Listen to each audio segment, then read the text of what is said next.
"You have 10 seconds to move that car before I call a tow truck," she screamed, jabbing a manicured finger at my wife's swollen belly.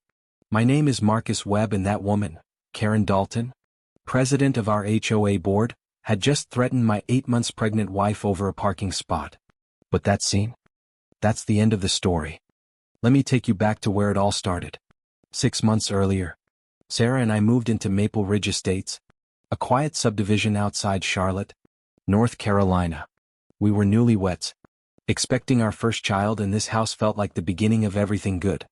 Maple Ridge had manicured lawns, matching mailboxes, and a community Facebook page full of smiling neighbors. What it also had, we'd soon learn, was a woman who treated the HOA bylaws like her personal throne. Karen Dalton had been board president for 11 years. Nobody ran against her. Nobody dared.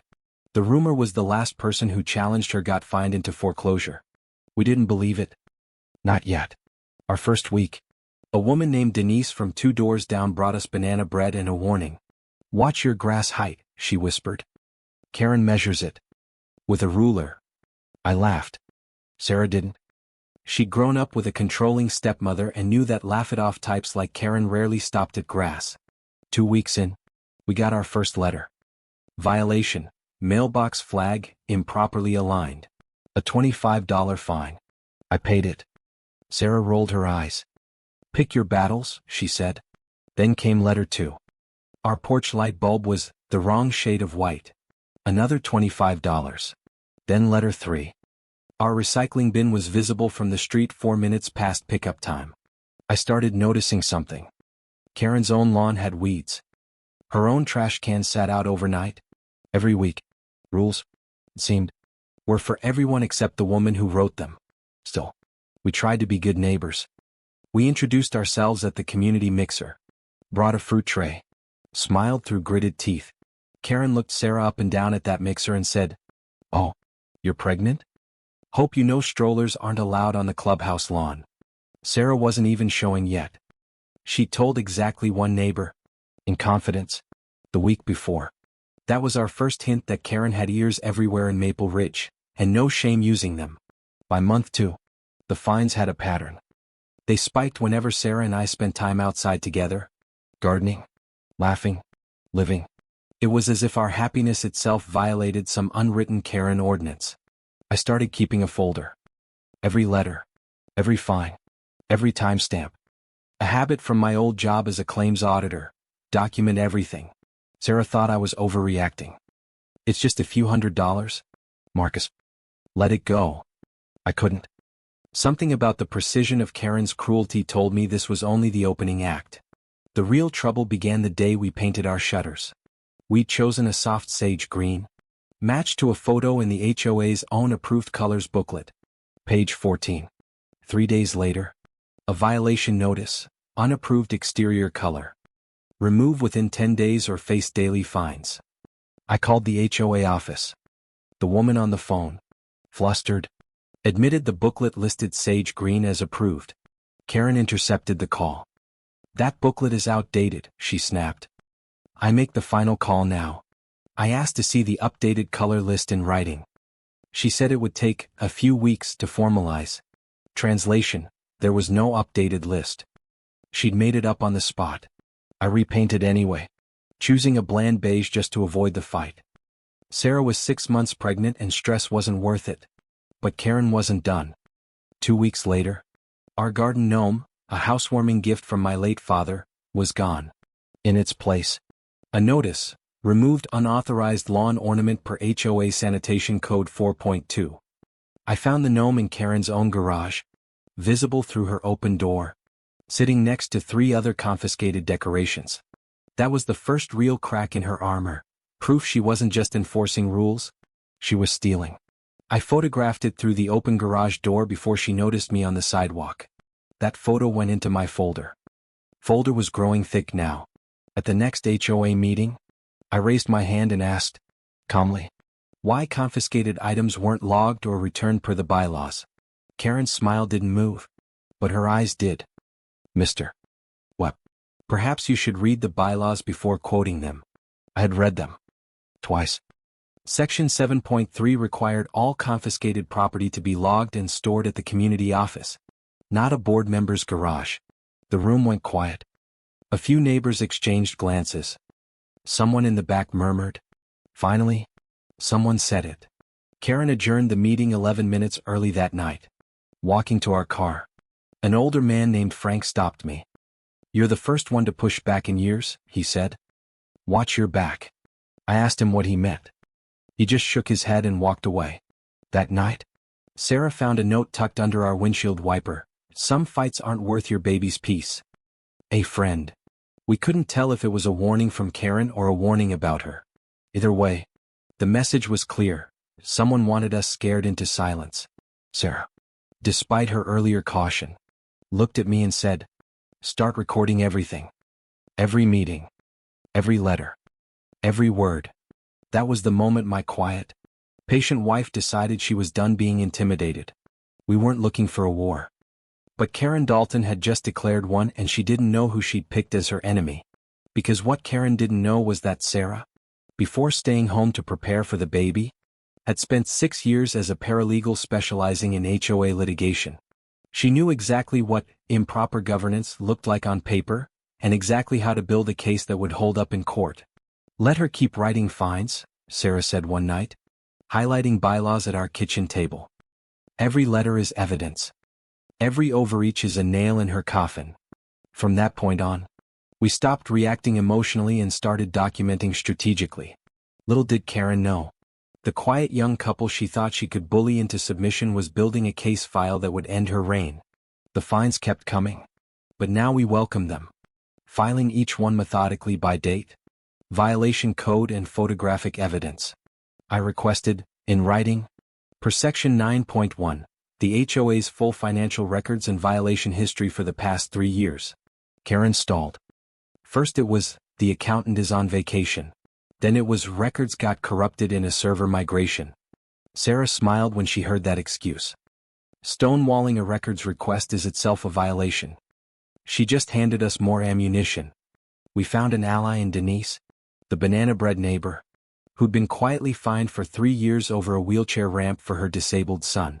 Karen had insisted the ramp violated uniform aesthetic guidelines, despite federal fair housing law requiring reasonable accommodations. Denise had never fought back. She assumed the HOA's word was law. We told her it wasn't. Slowly, neighbors began approaching us at the mailbox, in driveways, at the grocery store, sharing their own stories of Karen's overreach. A single father fined for a temporary basketball hoop that had been there 2 years before Karen took office. A veteran fined for flying his American flag too large, per an HOA rule that didn't actually exist in the official bylaws. Each story was a puzzle piece. Together, they formed a portrait of a woman who ruled through fear, not fairness. We started a private group chat, 11 neighbors, all quietly compiling their own violation histories and receipts. Karen, oblivious, kept escalating. She hired a private compliance inspector, her cousin. We later learned, to patrol the neighborhood daily. The inspector, a heavy-set man named Roy, began photographing our house from his truck, sometimes idling outside for 20 minutes. Sarah, 7 months pregnant now, found this deeply unsettling. I installed security cameras that week. 2 days later, camera footage caught Roy walking onto our property and measuring our grass with an actual tape measure. Trespassing. Clear as day. Timestamp. In 4K. I didn't confront him. I simply saved the footage and added it to the folder, which was now a full accordion binder. Then came the twist none of us saw coming. Karen wasn't just enforcing petty rules. She was skimming HOA funds. Frank, the older neighbor who'd warned me, finally opened up. He'd once served on the board's finance committee, until Karen forced him out. She routes landscaping contracts through a company she owns, Frank told us over coffee. Her husband's name is on the LLC. I felt my stomach drop. This wasn't just a controlling HOA president. This was potential fraud. Sarah, ever the paralegal, immediately began cross-referencing the public LLC registry with the HOA's disclosed vendor list. Karen Dalton's husband, Gary, owned Greenscape Solutions LLC, The exact company invoicing Maple Ridge $4,200 a month for lawn care that clearly wasn't happening. Just look at Karen's own weed-choked flower beds for proof the work wasn't being done. We now had two threads: petty tyranny against residents and financial fraud against the HOA itself. But we needed more than suspicion.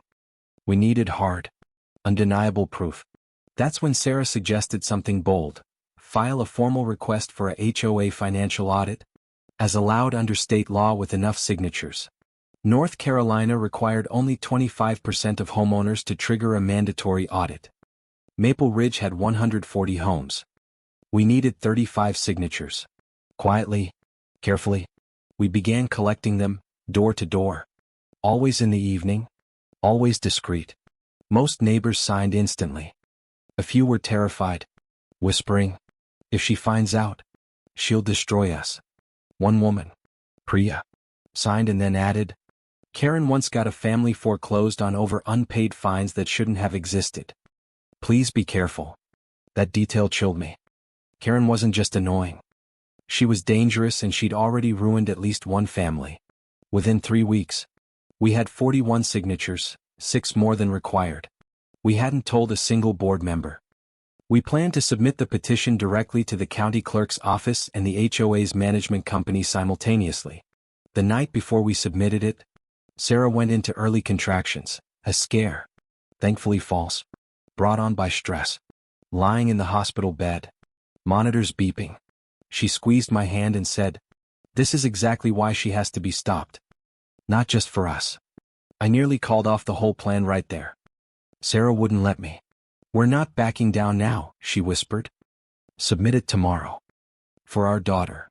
We just learned the baby was a girl. We were naming her Grace." The next morning, weak but resolute, Sarah sat beside me as I filed the audit petition with the county and the management company. 48 hours later, Karen received formal notice. A mandatory financial audit was now legally required within 60 days. She didn't know who organized it. Not yet. But she suspected. The fines against our house tripled overnight. $75 for a garden hose left visible. $50 for a doormat, exceeding size regulations. It didn't matter. Every fine was now evidence in a pattern of retaliation, which was itself illegal under the HOA's own governing documents. Karen called an emergency board meeting, insisting the audit request was a personal vendetta by disgruntled residents. She didn't know Sarah was sitting in the third row, 7.5 months pregnant, recording every word on her phone. "Whoever started this witch hunt," Karen said, scanning the room, "will be dealt with according to HOA policy." A threat, thinly veiled, aimed at an entire room of homeowners exercising their legal rights. Frank stood up. "Karen, homeowners have a legal right to request an audit. You know that." Karen's composure cracked. Just for a second. This community used to run smoothly before people started causing trouble. Smoothly, we all understood now, meant silently. After the meeting, Roy the inspector followed our car out of the parking lot in his truck, tailgating uncomfortably close for 2 full miles. I pulled into a gas station. He drove past slowly, staring, then sped off. Sarah wrote down his license plate with shaking hands. Another entry for the file. That night, we discovered our mailbox had been pried open, several pieces of mail missing, including a bank statement. We reported it to the police. No suspects, but the timing was impossible to ignore. The next violation letter arrived suspiciously fast, citing details about our mail delivery schedule that only someone intercepting our mail could know. We changed our mailing address for anything sensitive to a P.O. box that same week. Karen was escalating, and for the first time, I genuinely feared for my family's safety, not just our finances. 2 weeks before the scheduled audit, Karen tried a new tactic. She proposed an emergency bylaw amendment banning excessive homeowner correspondence with the county. It was a thinly disguised attempt to criminalize the very act of reporting her. The board, some clearly intimidated, voted to consider it. Sarah, now 8 months pregnant, stood up at that meeting and read Section 11.4 aloud. The clause explicitly protecting a homeowner's right to contact government agencies. "You cannot amend away a legal right," she said, voice steady despite the swelling tension in the room. This amendment is void the moment it's signed. Karen's face flushed red. Sit down, Mrs. What? You're not a lawyer. No, Sarah replied. But I spent 6 years drafting documents exactly like the one you're about to illegally pass. The room erupted into murmurs. For the first time, residents openly laughed, not with Karen, but at her. The amendment failed. 6-2. Even 2 of Karen's usual allies abstained, sensing which way the wind was shifting. Furious, Karen cornered us in the parking lot afterward. That's when the real threats began. You think you're clever? She hissed at me. But pregnant women have accidents all the time. Stress is dangerous this late in a pregnancy. It wasn't quite a direct threat. It was worse, a calculated, deniable insinuation, delivered with a smile for anyone watching. I stepped between them instinctively. Are you threatening my wife? I'm simply concerned for her health, Karen said sweetly, loud enough for a passing neighbor to hear. Someone should be, given all this stress she's causing herself. Sarah, remarkably calm, pulled out her phone. Still recording? By the way. Every word. Karen's smile vanished instantly. She turned and walked away without another word. That recording became the centerpiece of a restraining order request we filed the following Monday. A judge granted a temporary protective order, barring Karen from approaching within 50 feet of Sarah or directly contacting our household. Karen was, for the first time, legally restrained, a public, undeniable mark against her reputation. News of the restraining order spread through Maple Ridge within hours. Neighbors who'd stayed silent for years suddenly found their voices. 12 more residents came forward that week alone, each with their own binder of unfair fines, confiscated property and intimidation stories. One elderly woman, Mrs. Chin, revealed Karen had fined her $3,000 over 18 months for an unauthorized wind chime, the same wind chime hanging on Karen's own porch. Another neighbor produced texts where Karen offered to waive fines in exchange for the neighbor voting a certain way on a board proposal. That text message was a bombshell, proof of quid pro quo corruption, not just petty enforcement. Sarah, methodical as ever, organized everything into a master timeline, dates, dollar amounts, witnesses, corroborating evidence. It was no longer just our fight. Maple Ridge had a case and it was airtight. We hired a real estate attorney, Diane Marsh, who specialized in HOA governance disputes and financial malfeasance. She reviewed our binder for 2 hours, then looked up and said, "This isn't just a civil case. This is criminal embezzlement. If the Greenscape numbers hold up." Diane recommended we quietly file a complaint with the State Attorney General's Consumer Protection Division, alongside the civil suit. We did, that same week, attaching every document, every recording, every time-stamped photo. Karen, still unaware how deep the investigation now ran, doubled down publicly instead of retreating. She posted in the community Facebook group, accusing a small group of troublemakers of harassing a dedicated volunteer board. The post backfired spectacularly, dozens of comments from residents sharing their own fine histories, tagging each other, building momentum publicly. Within 24 hours, the post had over 200 comments. Karen deleted it, but screenshots had already been captured. Screenshots, of course, went straight into Sarah's ever-expanding evidence folder. That's when the twist landed that changed everything. The audit, originally scheduled for the following month, was quietly moved up. The management company, sensing legal exposure of their own, wanted the audit completed before the Attorney General's office got further involved. Karen was blindsided. She'd expected weeks to prepare, to shred, to shuffle numbers. She got 4 days' notice instead. In a panic, Karen was caught on Roy's own dashcam, footage later subpoenaed, hauling boxes of HOA financial records to a storage unit at 2 a.m. Destruction of evidence, or attempted destruction, was now added to the growing list of charges being quietly assembled against her. Sarah went into labor 3 days after the storage unit footage surfaced. Even in the delivery room, she asked me, "Did the auditors get the subpoena served yet?" Grace Elizabeth Webb was born at 6:47 a.m., 7 pounds 2 ounces, healthy and loud, exactly as her mother had been throughout this entire fight. For one perfect week, we forgot about Karen entirely. Bottles, diapers, sleepless love, nothing else mattered. Then a knock on the door, a process server, delivering formal notice that Greenscape Solutions LLC was under active state investigation. We weren't surprised. We were, for the first time in months, allowed to feel hopeful instead of afraid. Karen, meanwhile, was unraveling. Neighbors reported seeing her arguing loudly with Gary in their driveway, voices carrying across the cul-de-sac. The rumor mill said Gary hadn't known the full extent of the fraudulent invoices, that Karen had forged his signature on several.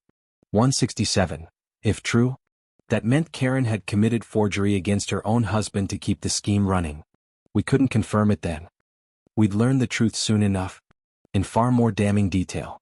2 weeks postpartum, sleep-deprived but resolute, we brought newborn Grace to the courthouse for the civil hearing on the restraining order violation. Karen had approached Sarah at the mailbox again, 30 feet, well within the prohibited zone, screaming about ruining her life. A neighbor's doorbell camera captured the entire outburst, time-stamped and geotagged. Undeniable.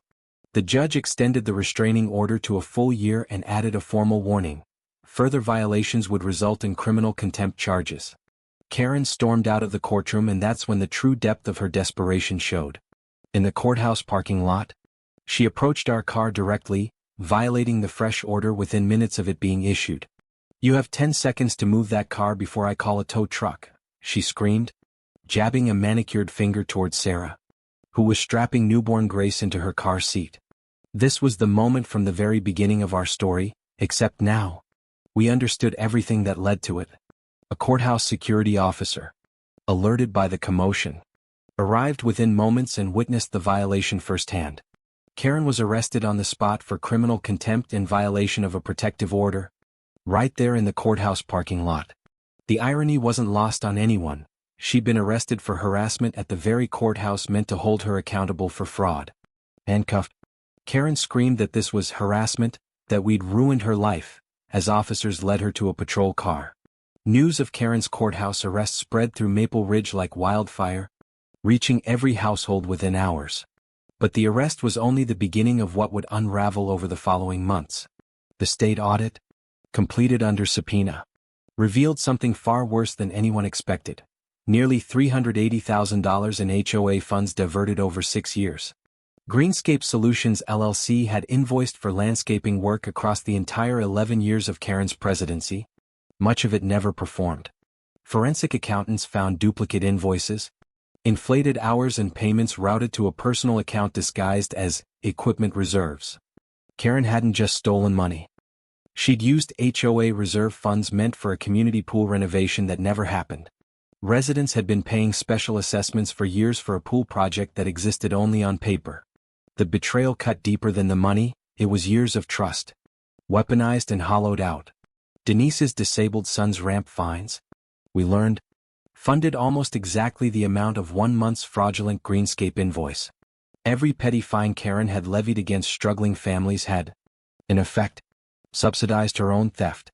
The district attorney's office, reviewing Sarah's meticulously organized evidence binder, called it the most complete civilian case file we've received in a decade. Diane, our attorney, later told us the DA's investigator specifically praised the timeline Sarah built: clean, dated, cross-referenced, courtroom ready. Karen was charged with embezzlement, forgery, obstruction of justice for the storage unit footage, and criminal contempt for the restraining order violations. Gary, her husband, cooperated fully once he learned his signature had been forged on dozens of Greenscape documents. He testified that he'd suspected something was wrong for years but had been too afraid of Karen's temper to ask questions. That detail, a grown man afraid of his own wife's rage, painted a fuller, sadder portrait of who Karen really was. Roy, the compliance inspector cousin, struck a deal, testifying against Karen in exchange for reduced trespassing charges of his own. His dashcam footage of the 2 a.m. storage unit run became one of the prosecution's strongest pieces of evidence. The trial began 4 months after Grace's birth, held in a packed Mecklenburg County courtroom. Nearly 30 Maple Ridge residents showed up in support, filling the gallery, A visible wall of the community Karen had terrorized for over a decade. Sarah testified for nearly 2 hours, walking the jury through the binder, fine by fine, fraudulent invoice by fraudulent invoice. The defense attorney tried to paint her as a vindictive new resident with a grudge. The jury, unimpressed, watched her calmly cite bylaw after bylaw from memory. I testified about the garage gnome, the storage unit footage, the courthouse parking lot arrest, every piece of thread in a rope Karen had braided herself. Mrs. Chin testified about the wind chime fine. Frank testified about being forced off the finance committee for asking questions. Denise testified through tears about nearly losing her home over fines meant to fund a swimming pool that never existed. Karen's own defense unraveled further when the prosecution introduced text showing her offering to waive fines for board votes, the quid pro quo evidence. Her attorney requested a recess after that exhibit was shown. The jury's expressions had already shifted from doubt to disgust.